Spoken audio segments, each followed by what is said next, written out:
one of the things that we had talked about, and that you actually mentioned earlier on, is like you were saying, how many players need to get injured for Ireland to win? How can Ireland maintain that kind of intensity that they're playing with? Yeah, it's a brutal game plan that we're operating with. And with this performance, the two big issues that have been highlighted about Ireland, that physical exertion that seems to tire out and injure players, and then the depth that was so prevalent for its lacking, for how it was lacking in the last World Cup. And I think this match was a perfect little test for both of them, in the sense that you had Henshaw missing, you had Murray missing, you had Sean O'Brien, you had Dan Levy called out in the last second. Yes. And then you still had all of these experienced physical test level players to call in. Yeah, and if you're talking about the back row, there were people like Ruddock and Tyke Byrne who weren't even in the squad. Even like you go to Tommy O'Donnell in Munster's been having a great season. Yeah, there's a lot of depth in that area. There's more second rows around. There was a lot of argument before the Argentina game about who goes where, and I've heard commenters suggesting many different, like you can literally make good cases for any of the combinations. On balance right now they got it right, in the sense that you need James Ryan because he's James Ryan, and you need Dev for the line out. Indeed. And Tev was brilliant around the park as well. But the big thing for that is that they still played well. The other big thing about it is, in terms of physical exertion, as much as Peter O'Mahony maybe killed himself a bit, with all the depth, they have the ability to mix teams around, and they do have an extra layer of fitness that they didn't have. Most noticeably in 2013, you talked about the contrast of those two games between Ireland were shattered at the end, and their line splintered. As a result, broken men when Crotty crossed to win the All Blacks that match, and on this occasion it was Retallick who was a broken man as he dropped that ball, and the All Blacks were. It was a marked difference. There was a wonderfully gratuitous shot at the end of Nepo Laulala just on his knee, looking out in shock and horror, soaking it all in. The announcer went, they went back to it twice. The shot of Nepo, then wide shot, then Nepo again. That is a bit gratuitous. It's a bit mean spirited.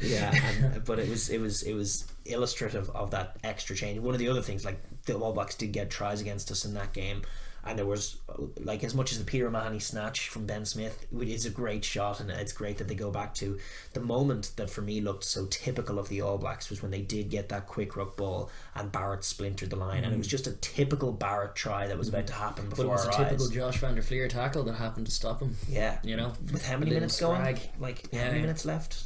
10? 70 minutes. He's a machine. This is it. I love Josh van der Fleer. Huge fan.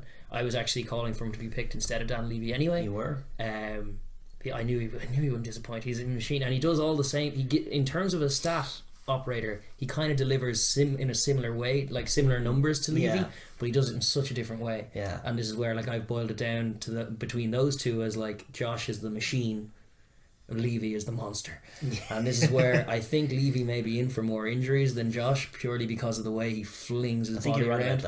Whereas I think Josh just picks great angles, and his is just a collection of very, very smart plays in a row, and he has the fitness to back them all up. And he's not the most physical guy, he's not the heaviest guy, but he's certainly fit and he's certainly mobile, and he just knows rugby. Strong, but the making that tackle was so key. And to be fair, as well as Josh, it was happening all over the pitch. The little plays that needed to be made were being made.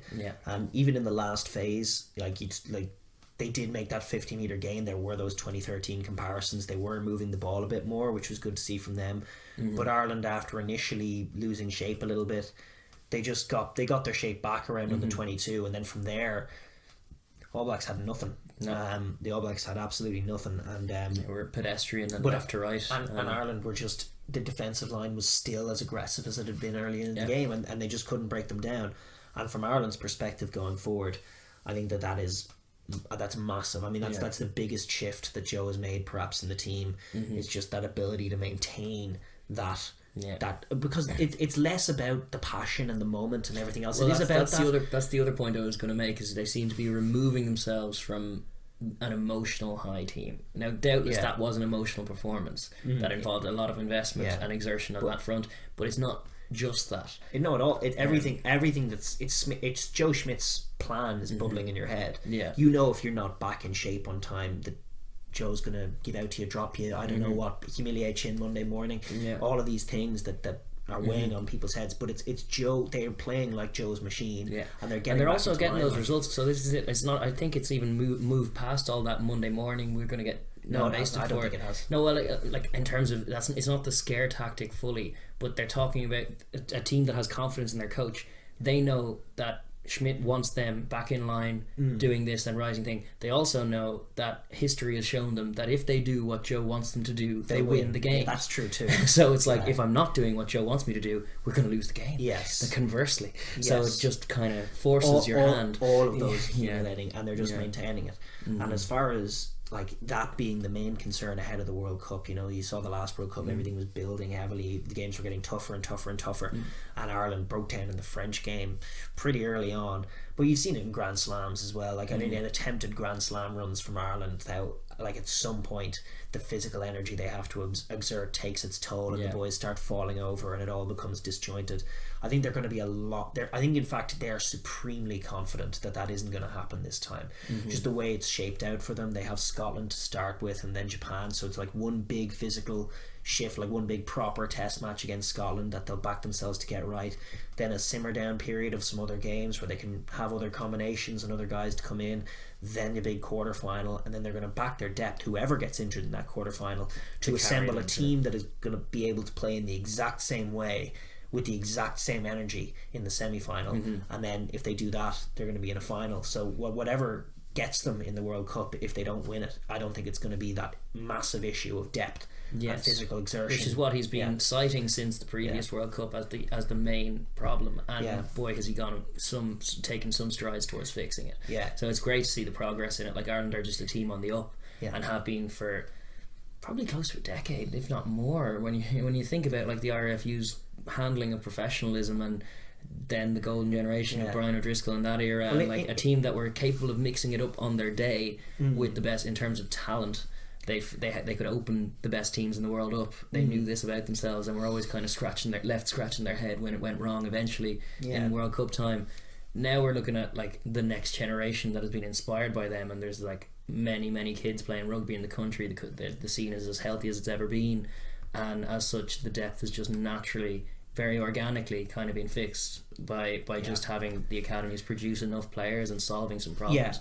And I think that would probably have happened anyway. You're seeing what's happening in Leinster and all, but what Schmidt has done such a great job of is blooding enough of them and doing it in such a way that whoever comes into the side, whether it's even Tommy O'Donnell, as you were saying, like they're going to go in and do and know their role and do the same things that Josh and Levy have been doing. And like obviously the best players are going to be on the pitch, and they are going to be able to do things that perhaps the guys further down might not be able to do. But as far as around the pitch, Joe I think is satisfied that he can create a fully functional, dangerous, world-beating test side with any number of injuries at the moment. My opinion, with the definite exception of Sexton. But other than that, because I think Carberry is a fine 10, but fundamentally changes the way the game is played for us. Well, it's a good mix it up off the bench option, but if he has to start the test, it's just the way our phase play is built, is all around Sexton, and Sexton calling everything. And like you say, with the experience, Joey, like as much as he's definitely trying to soak in everything Sexton's doing just in case it happens, like there's just no way he's going to be able to do what Sexton does if Sexton goes down. It's as unfortunate as it is, there's no way. If Sexton went down, it would be the most detrimental injury to our chances. But if you had a fit Murray, there's a way of changing the game and doing other things. Sure. Fit Murray and a fit Henshaw and a fit Ringrose, you could do things, certainly. But as far as anything outside Sexton, Joe's feeling confident that injuries aren't going to cost them, and that physical exertion, like as much they like to play with power and they like to play with explosiveness, and because you know that Tig can go powerful. Tig doesn't have to go powerful for 80 minutes, he can go powerful for 20, and then James Ryan comes into the game with a bit more. Like there's so many different options and so many different combinations that I think they're confident it isn't going to take its toll and kill that first team pack, and they are going to interchange new guys like Tig Byrne into it. So they're just very, very confident, and as much as we have that issue with them scoring tries, that aspect of Irish rugby seems to have been, and a long bugbear for them seems to have been solved. Which is positive. It's kind of like, what can I say? It is all positives on a weekend like this, and there's one more game for them against the US before wrapping up for the Six Nations, and yeah, it's been remarkable, a remarkable year. And yeah, the only citation is that little question mark over just converting those chances slightly quicker. I think it was Andy Dunn putting it a bit more economy in attack would be good. It's a good way of phrasing it. It's just like, it doesn't take every team 20 million phases to score a try, lads. Come on. No, and it doesn't. It shouldn't. Like although conversely, and this is where we'll move on, but the other way that they might look at it is that it has been a big help for them just draining the life out of a team by holding on to the ball for so long. This is true. It's a big part of them, the pressure that they bring, and the tangible effect it had on the All Blacks. There are question marks over whether the All Blacks were tired. I know that's being put front, as it always is in a November loss. But listen, this was not like we didn't catch them cold. They planned for this game. They wanted to win this game, and they were completely flat. They were just found wanting.